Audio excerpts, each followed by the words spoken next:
Part 1. The Blood Feast.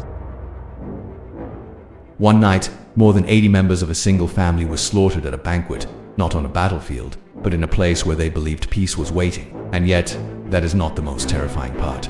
The most terrifying part is that one man survived. Just a few years later, he did not return to hide. He returned to build a new empire, right in front of the people who murdered his entire family. His name was Abd al-Rahman, but history remembers him by a far more powerful title, the Falcon of Quraysh. In the year 750 in Damascus, the heart of the Islamic world, a political earthquake shattered everything. The Umayyad dynasty collapsed under a brutal revolution. The Abbasids rose to power, and they understood one simple truth that every empire understands. As long as even a drop of your enemy's blood remains, the war is not over. So they didn't just want victory, they wanted erasure. A banquet was organized, presented as a gesture of reconciliation. Invitations were sent, promises were made, smiles were exchanged, hiding suspicion beneath the surface. As the wine touched their lips, the curtains fell, and from behind them came death. Assassins flooded the hall, no warning, no mercy, only the sound of steel cutting through flesh, and the desperate cries of men who realized, too late, that they had walked into a trap. Blood soaked the silk carpets. Men who once ruled an empire died like animals cornered in a cage. In a single night, a dynasty was erased, but Abd al-Rahman was not there. At that moment, he was just 20 years old, hiding in a small village near the Euphrates River, a quiet place, untouched by chaos, but history never forgets. In the darkness of night, the sound of galloping horses broke the silence. The Abbasid soldiers had arrived, not to capture, but to finish what they started. There was no time to think. Abd al-Rahman grabbed the hand of his 13-year-old brother Yahya and ran. They ran through silent fields, running from a past that was collapsing behind them. Ahead of them, the Euphrates, cold, deep, relentless. Behind them, fire, steel, and death. There was no choice. They jumped. The icy water wrapped around their bodies, pulling them down, as if the river itself wanted to claim them. Arrows cut through the air behind them. And then, something unexpected happened. From the riverbank, the pursuers shouted, "Come back! You will be spared!" In the freezing current, Yahya hesitated. He was just a child, too young to understand that in moments like this, hope can be more dangerous than fear. Abd al-Rahman screamed, "Don't go back! They will kill you!" But fear and the desire to live took over. Yahya turned around, and that was his final mistake. The moment his feet touched the shore, a blade flashed under the firelight, and just like that, it was over. His head fell, right before the eyes of his brother, still struggling in the river. No goodbye, no second chance.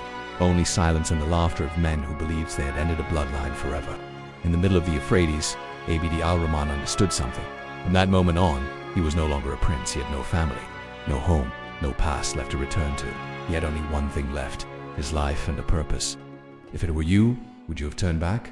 Or would you keep swimming, knowing everything behind you was gone? Part 2. 5 years in the shadows. Abd al-Rahman's escape was not a matter of days. It lasted 5 years. 5 years, hunted like an animal. From Palestine to Egypt, across the burning deserts of North Africa. He kept moving, as if stopping for even a moment would allow death to catch up. There were nights when he slept in cold caves, days when he survived on bitter roots, and almost every second, he looked over his shoulder, wondering, is someone following me? Only one man stayed by his side, Beda, his loyal servant. Not out of obligation, but out of something far rarer, loyalty in a world built on betrayal.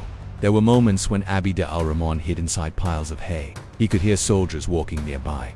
He could hear the sound of metal scraping against metal. And then, a spear pierced through the hay, stopping just inches from his body.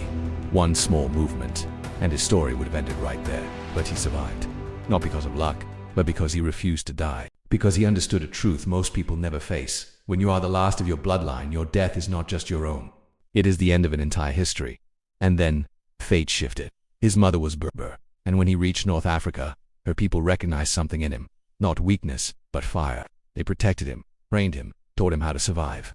But more importantly, they gave him a vision.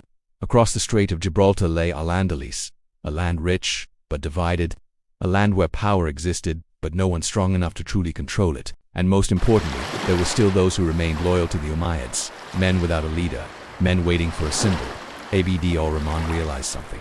He could not reclaim the East, but he could build something new in the West. So he sent Beda across the sea with a simple message: the last Umayyad still lives. In the year 755, a small ship arrived quietly on the southern coast of Spain. No banners, no armor, no glory. Only one man stepped onto the shore, carrying nothing but a past soaked in blood. Abd al-Rahman had arrived.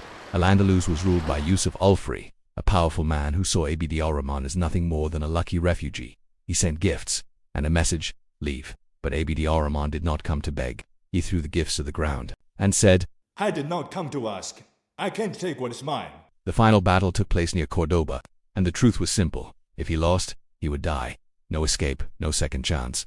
The night before the battle, his soldiers began to doubt. They looked at his warhorse, fast, strong, perfect for running away.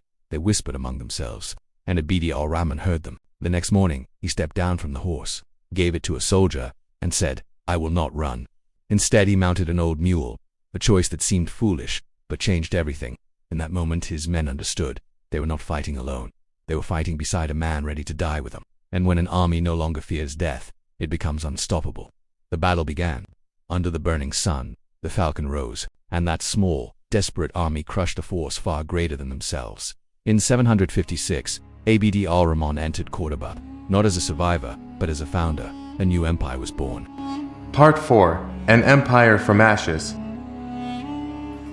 Victory was only the beginning. Building was the true test.